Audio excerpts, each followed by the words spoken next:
Doctor Aamir Liaquat साहब एक बड़ा नाम था। आमिर लियाकत साहब, उनकी लाइफ कैसी थी कि उनकी अचानक डेथ क्यों हो गई? ये एक ऐसा सवाल है जिसका जवाब आज तक हम लोग तलाश कर रहे हैं। डॉक्टर आमिर लियाकत साहब के साथ आपको अच्छा टाइम गुजरा, तो कैसे इंसान थे? डॉक्टर आमिर लियाकत साहब बड़े खूबसूरत आदमी थे, उनकी पर्सनैलिटी बड़ी प्यारी थी। असल में मेरा ख्याल है जो इस तरह के लोग होते हैं ना, उनका टाइम फ्रेम बहुत थोड़ा होता है, जिनकी स्पीड ज़्यादा होती है, उनका टाइम फ्रेम मेरा ख्याल है कि काम होता है। वो ख़वातीन के इशूज़ में भी जाके ना काफ़ी फंस गई। नाज़रीन, ये जो टीवी पे नज़र आने वाले बड़े बड़े चेहरे हैं, बड़े बड़े नाम हैं, इनके बारे में काफ़ी सारे सवालात आपके जहनों में हमेशा रहते हैं। डॉक्टर आमिर लियाकत साहब एक बड़ा नाम था। आमिर लियाकत साहब, उनकी लाइफ कैसी थी, फिर उनकी अचानक डेथ क्यों हो गई? ये एक ऐसा सवाल है जिसका जवाब आज तक हम लोग तलाश कर रहे हैं। सोहेल वड़ाइच साहब बड़ी खूबसूरत शख्सियत हैं, बड़ा खूबसूरत प्रोग्राम करते हैं जियो पे। तो कई लोगों के उनके बारे में मुख्तलिफ राय है। कुछ लोग कहते हैं जी महीने का 10 करोड़ कमाते हैं, कई लोग कहते हैं 50 करोड़ कमाते हैं। क्या वो प्रोग्राम करने के कोई पैसे चार्ज करते हैं या फिर वो इदारे की तरफ से प्रोग्राम करते हैं? अगर हम बात करें मुजीबुर रहमान शामी साहब की, आज के पाकिस्तान में मौजूदा सहाफ़ियों में सबसे सीनियर सहाफ़ी हैं, उनकी ज़िंदगी कैसे है? इन तमाम सवालात के जवाबात के लिए आज हमने एक ऐसे दोस्त को दावत दी है जो कि इन तमाम दोस्तों के साथ उनका उठना बैठना, बल्कि उनका भाईचारा और दोस्ती बहुत करीबी है। तो हमारे साथ आज मौजूद हैं अल अमीन एकेडमी के चेयरमैन रूह रवां पीर ज़ियाउल हक नक्शबंदी साहब। पीर साहब, welcome to the show sir. जी, थैंक यू जी। कैसे हैं आप? खैरियत से अल्लाह का हैं? एहसान, अल्हम्दुलिल्लाह। आप आजकल मसरूफ़ हैं और आपकी मोहब्बत है, आपने हमें टाइम दे दिया। अभी आपने बिलाल कुतुब साहब के पास भी जाना है, फिर जीएनएन पे भी मेरा ख्याल है कर रहे हैं शायद ट्रांसमिशन। जी, तो आपकी मेहरबानी है, आप काबिल समझा, आप ख़ुद बड़े आदमी हैं थैंक यू सर। और माशाल्लाह आपके हम न्याज़मंद हैं, बहुत पुराने। Thank you sir. तो कैसा चल रहा है रमज़ान आपका? मसरूफ़ियत जी है? ठीक है जी, बहुत ज़्यादा। आपको ज़ाहिर है रमज़ान की जो मसरूफ़ियात हैं, हर बंदे की लाइफ में तब्दीली आती है। नाज़रीन, हम आपको बता दें कि पीर साहब यहाँ पे एक सेटअप चला रहे हैं अल अमीन एकेडमी के नाम से ना। ये अल अमीन सीएसएस एकेडमी है, ये हमारे पीछे इनका डिस्प्ले भी लगा हुआ है। ये एक ऐसा कारनामा है, ये एक ऐसा प्रोजेक्ट है जो कि आम आदमी इसको सोच भी नहीं सकता। ये जो डिज़र्विंग बच्चे हैं हमारे पूरे पाकिस्तान से, जो कि टैलेंटेड होते हैं, मोस्ट टैलेंटेड होते हैं, उनको ये सीएसएस की और पीसीएस की और पीएमएस की ये तैयारी करवाते हैं। और अब तक सर कितने बच्चे आपके एडजस्ट हो चुके? 122 बच्चे जी हमारे। 122 बच्चे? हाँ जी, अल्हम्दुलिल्लाह। कहाँ कहाँ सर? पूरे मुल्क में जी, पूरे माशाल्लाह। मुल्क में? यानी कि बड़ी पोस्ट पे 122 के करीब पीर साहब के जो स्टूडेंट्स हैं वो एडजस्ट हो चुके हैं। तो पीर साहब, हम ज़रा प्रोग्राम को थोड़ा सा लाइट कर लेते हैं। डॉक्टर आमिर लियाकत साहब के साथ आपका अच्छा टाइम गुजरा, तो कैसे इंसान थे? डॉक्टर आमिर लियाकत साहब बड़े खूबसूरत आदमी थे, उनकी पर्सनैलिटी बड़ी प्यारी थी, उनकी अदाएँ बड़ी प्यारी थीं। वो कई दफ़ा मैंने कहा है कि टीम से अपनी बहुत प्यार करते थे और टूट कर मोहब्बत करते थे। उनका ये मकसद था कि उनका ये कहना था कि जो मेरी टीम है ये मेरी फैमिली है। अब जिन लोगों से मैं उठता बैठता हूँ यही मेरा ख़ानदान है, यही मेरा फैमिली कल्चर जो जिसको हम कहते हैं। तो बड़े प्यारे आदमी थे, उन्होंने इस मुल्क को कौम के लिए बड़ा काम किया। एकदम से तब्दीलियाँ आई उनकी लाइफ में ना, माशाल्लाह। आलिम ऑनलाइन और एक नया ट्रेंड दिया उन्होंने रमज़ान ट्रांसमिशन को और हमारे मजहबी प्रोग्राम्स को। फिर उसके बाद उनकी ज़िंदगी में तेज़ी से तब्दीलियाँ आई, क्या वजह थी? असल में मेरा ख्याल है जो इस तरह के लोग होते हैं ना, उनका टाइम फ्रेम बहुत थोड़ा होता है, जिनकी स्पीड ज़्यादा होती है, उनका टाइम फ्रेम मेरा ख्याल है कि काम होता है। और ऐसे लोगों को इत्दाल मियाना रवि में आना चाहिए कि सब कुछ पैसा ही नहीं है, सब कुछ शोहरत ही नहीं है, सब कुछ व्यूज़ ही नहीं है। असल बंदे की अपनी पर्सनल लाइफ होती है बिल्कुल सही। कि वो ख़ुद अपनी लाइफ में और उसकी फैमिली में उसका क्या मकाम मर्तबा है, क्या उसके बच्चे खुश हैं उसके, या वो ख़ुद अपनी जो ज़िंदगी है उस पर मुतमिन है। ये जो और की तमन्ना है, ख्वाहिश है, ये तो आज तक कोई भी पूरी नहीं कर सका। तो आमिर लियाकत साहब मेरा ख्याल है इस चीज़ पे थोड़ा सा वो मार खा गए कि उन्होंने जो फतूहात का सिलसिला था, मेरा ख्याल उन्होंने उसको जारी रखना चाहा, इत्दाल मियाना रवि नहीं आई। तो काश कभी उनके पास कोई सूफी बाबा होता जिसके सामने आपने वो सिलेंडर करते। अच्छा। भाई बाबा जो आप कहेंगे मैं करूँगा। सही। तो तसव्वुफ़ में हमारा इस पे बड़ा बिलीव है कि एक ऐसा रहबर, एक ऐसा मुर्शद, वो माँ हो, बाप हो, वो शेख हो, वो उस्ताद हो, कोई दोस्त हो, तो उसके सामने सिलेंडर करना चाहिए कि जो आप कहेंगे वो मैं करूँगा। तो मेरा ख्याल आमिर लियाकत साहब ने इस हवाले से मार खाई है। वो ख़वातीन के इश्यूज़ में भी जाके ना काफ़ी फंस गए, शादियां हो गई और फिर वो जी, शादी तो बुरी बात नहीं है, असल में है कुफ़ कि इस्लाम में कुफ़ का जो है ना कि भाई शादी कहाँ कर रहे हो, आपका ख़ानदान क्या, अगला ख़ानदान क्या है, हाँ। आपकी एज क्या, अगले की एज क्या है, आपका जो मनसब है, आपकी जो एजुकेशन, आपका जो ज़हनी लेवल है वो क्या है, वो अगले का ख़ानदान का या अगली बच्ची का या बच्चे का लेवल क्या है। तो जो कुफ़ है वो उसकी बड़ी इस्लाम में एक अहमियत है। अच्छा। अगर वो अपने कुफ़ के सिस्टम को देख के आगे शादी करते तो 4 शादियाँ भी कर लेते वो चल जानी थी। लेकिन जब ऐसे लोगों से पाला पड़ जाए कि बंदा पीछे ना मुड़ के देख सके अपने मोहसिनों को, जो उनको पुकारते थे, जो उनको कहते थे, तो अब वो वक्त चला गया। सैयद अब इकरारुल कुछ हसन साहब ने भी तो 3 कर रखी हैं ना, और मेरा ख्याल उनका तो लाइफ स्टाइल ठीक चल रहा है, चीज़ें भी ठीक शुक्र लगा अल्लाह करे उनका मज़ीद अच्छा अच्छा चल। चलता रहे। हाँ बिल्कुल ऐसे ही तो। निकाह तो एक बहुत बड़ा बंदे का हुस्न है। एक शादी, दूसरी शादी, चौथी शादी, तीसरी शादी, ये बंदे का एक हुस्न है, ये एक पावर है। और वो पावर ये है कि बंदे को अल्लाह ने ये हक़ दिया है, और जो बंदा पहली, दूसरी, तीसरी, चौथी शादी करता है उसको तो मैं समझता हूँ कि उसकी कदर करनी चाहिए। हम उनसे वैसे शाकी निगाह से देखते हैं। निकाह को आसान कर। जी जी बिल्कुल बिल्कुल सही कह रहे हैं। अच्छा, ये तो आमिर लियाकत साहब की बात हो गई। पीर साहब आपके बहुत अच्छे दोस्त हैं, वड़ाई साहब, सुहेल वड़ाई साहब। सुहेल वड़ाई साहब प्रोग्राम करने के पैसे लेते हैं मेहमानों से? नहीं, हरगज़ नहीं है। मैं बिल्कुल इस पे पूरे ईमानी कैफियत में मैं कह सकता हूँ। बिल्कुल ठीक है। तो एक पैसा नहीं लेते। उनकी सैलरी इतनी अब टीवी एंकर की, वो कोई उन्हें दे क्या सकता है। एक अच्छा खासा पैकेज है हर टीवी एंकर की तरह।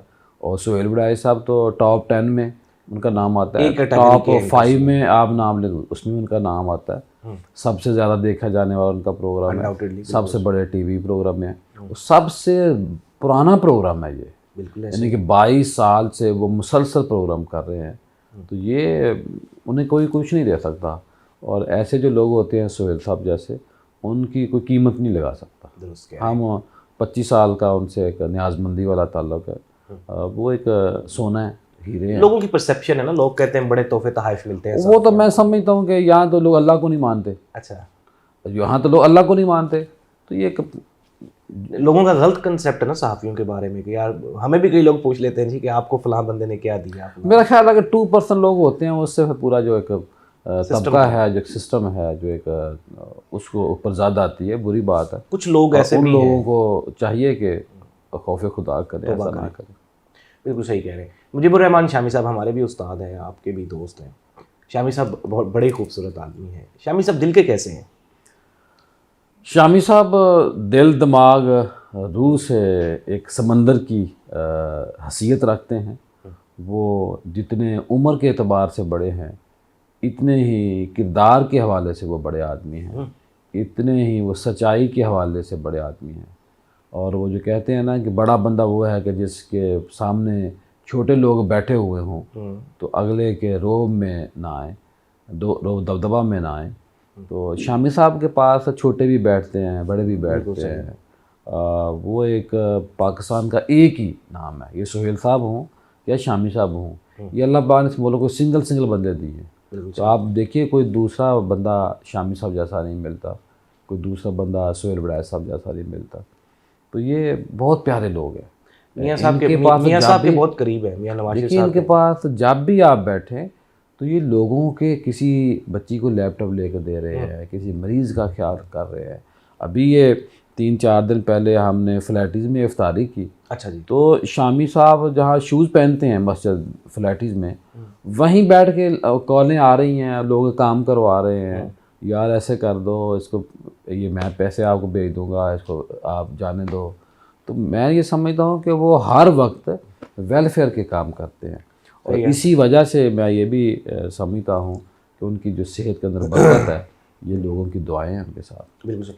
लोगों की परसेप्शन भी है ना कि मियाँ साहब के और नून लीग के बहुत करीब है शमी नहीं, वो उनको ये कुछ भी नहीं है सियासी जमातें। अच्छा। असल में जो शामी साहब हैं वो शेख अब्दुल नबी नक्शबंदी, एक शाम 84 इंडिया में बहुत बड़ी दरगाह है इनकी, अच्छा। खानका है, नक्शबंदी सिलसिले इनका ताल्लुक है। तो असल जो इनका ताल्लुक उस दरगाह से है। अच्छा। वो ख़ानदान के बड़े आदमी हैं। वो शामी साहब एकदम फरमा रहे थे कि हम भी बुज़ुर्गों की औलाद है, हमें भी कोई मना नहीं करता। तो असल ये कुछ भी नहीं है, पीपल पार्टी, नून लीग, तहरीक इंसाफ, ये कुछ भी नहीं है। असल उनका वो वहाँ लिंक है, उन बुज़ुर्गों की निस्बत से अल्लाह पाक उनके ऊपर मेहरबान है।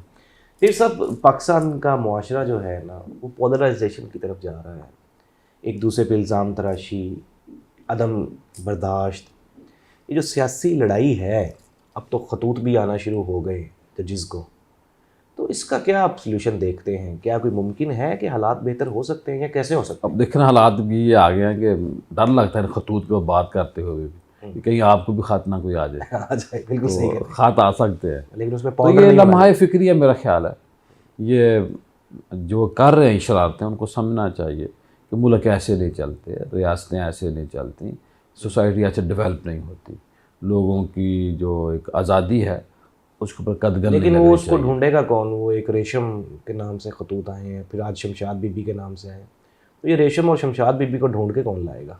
मेरा ख्याल है आपसे हमें हेल्प लेनी चाहिए। मुझसे तो आप यानी आप अब ये चाह रहे हैं कि वो तोपों का रुख मेरी तरफ कर रहे हैं? ज़ाहिर है आपके, मेरा ख्याल है शमशाद और हेल्प शमशाद और रेशम को मैं तो आप करीब से उन्हें जानता हूं। रेशम भी दे देंगे और शमशाद भी दे देंगे।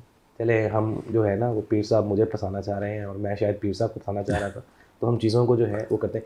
CSS की जो आपकी एकेडमी है, अब इसमें कौन सा सेशन चल रहा है और आपकी जो डोनेशंस वगैरह हैं ये कहाँ से आती हैं और सिलसिला कैसे चलता नकवी है? साहब माशाल्लाह आप जानते हैं कि ये जो प्रोजेक्ट है ये पाकिस्तान और एशिया का पहला प्रोजेक्ट है कि जहाँ पे हम नीडी बच्चों को CSS PMS करवाते हैं।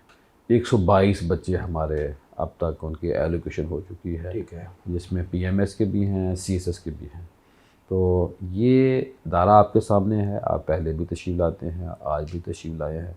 तो हमने इस इदारे में कहीं ये नहीं लिखा कि यहाँ ज़कात जमा कराएँ, सबका खराज जमा कराएँ, क्योंकि ये काम ज़रा मुख्तलिफ है, रश वाला काम नहीं है, ज़हीन फ़तीन लोग हैं। तो हम ये काम कर रहे हैं बड़ी यकसुई के साथ। तो मेरा असल में जो पागलपन कह लें, पैशन कह लें, यही है आजकल, और आगे भी मेरा यही इसी को आगे लेके चलना है। तो ये एक ऐसा काम है कि जो बच्चे आज नंगे पाँव आते हैं हमारे पास जब आते हैं एक सूट के अलावा दूसरा सूट नहीं होता, हमें उनके घर के हालात का पता होता है। तो हमारे पास रहने से 122 लोगों को आला ओहदे, यानी कि वो स्टार में स्केल का मेरा ब्यूरोक्रेसी के अंदर, ऐसे ही हाँ। हमारे 2 बच्चे फॉरेन ऑफिस में चले गए, 5 बच्चे हमारी ASP बन गई, पैस में हमारे कुछ 10 बच्चे चले गए, पोस्टल में, रेलवे में, जितने भी वफाकी और सूबाई महकमे हैं। तो ये जो काम है इस एतबार से जो आप भी गायब अपना हिस्सा डालते रहते हैं, ये चिराग है। हम ये समझते हैं कि लोग आगे आएँ, अज़ान हम दे रहे हैं, नमाजी अल्लाह ने भेजने हैं, जैसे आप आज तशरीफ़ लाए। बिल्कुल सही। तो ये सिलसिला खिदमत है, इसको हम आगे लेके बढ़ेंगे। अभी हमारी नारवाल में ब्रांच बन गई है, इसके बाद इंशाल्लाह हम कराची और इस्लामाबाद का रुख कर रहे हैं। अच्छा। हमारे इस इदारे में तमाम पाकिस्तानी शहरी पढ़ते हैं।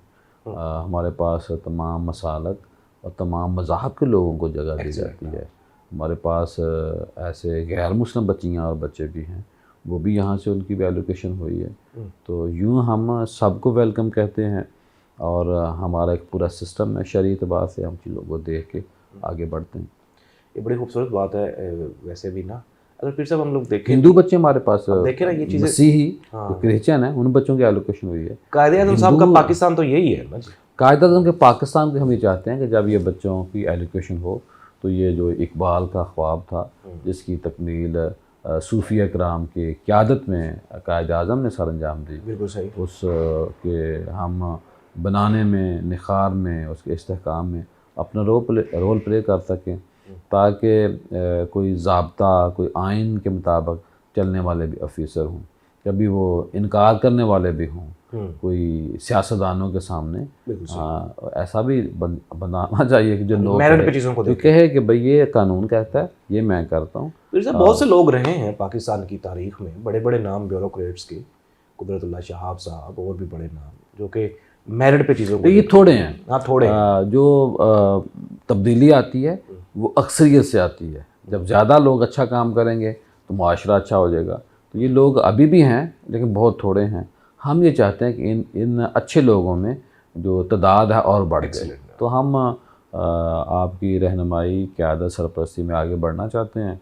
इंशाल्लाह हमारे पास फ्री खाना है, फ्री क्लासें हैं, फ्री रहायश है। हमारे पास जो भी हम सुबह चाय का भी इख्तिमाम होता है, हफ्ते में 2 दफ़ा इनको फ्रूट देने का भी कोशिश इरादा होता है हमारा। तो मालिक की मेहरबानी है, लगे हुए हैं। एक्सीलेंट। तो नाज़रीन, ये पीर ज़िया-उल-हक नक्शबंदी साहब थे। मैं कहता हूँ कि अगर फॉर एग्ज़ाम्पल पीर साहब जैसे कुछ 4 लोग भी हों लाहौर में तो ये लाहौर बदल सकता है, और अगर 8 लोग हों पूरे पंजाब में तो पंजाब बदल सकता है, और मैं कहता हूँ अगर 16 लोग हों पाकिस्तान में तो ये पाकिस्तान बदल सकता है। हमें पॉजिटिविटी की ज़रूरत है।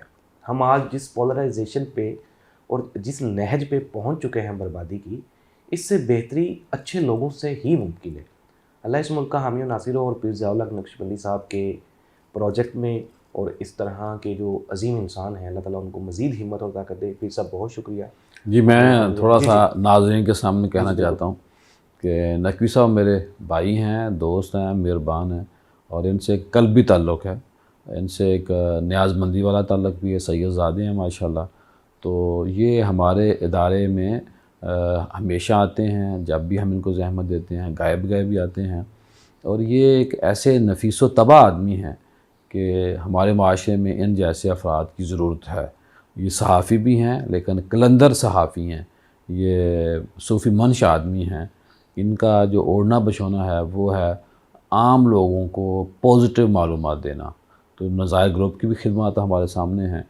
मैं इनका मशकूर हूँ और अलानिया तौर पे इकरार करता हूँ कि ये बहुत प्यारे आदमी हैं। सर थैंक यू, जज़ाकल्लाह, बहुत शुक्रिया। तो नाज़रीन, हमसे जुड़े रहिए, इंशाल्लाह इस तरह का कंटेंट हम आपको दिखाते रहेंगे। अल्लाह इस मुल्क का हामी और नासिर हो। अल्लाह हाफ़िज़।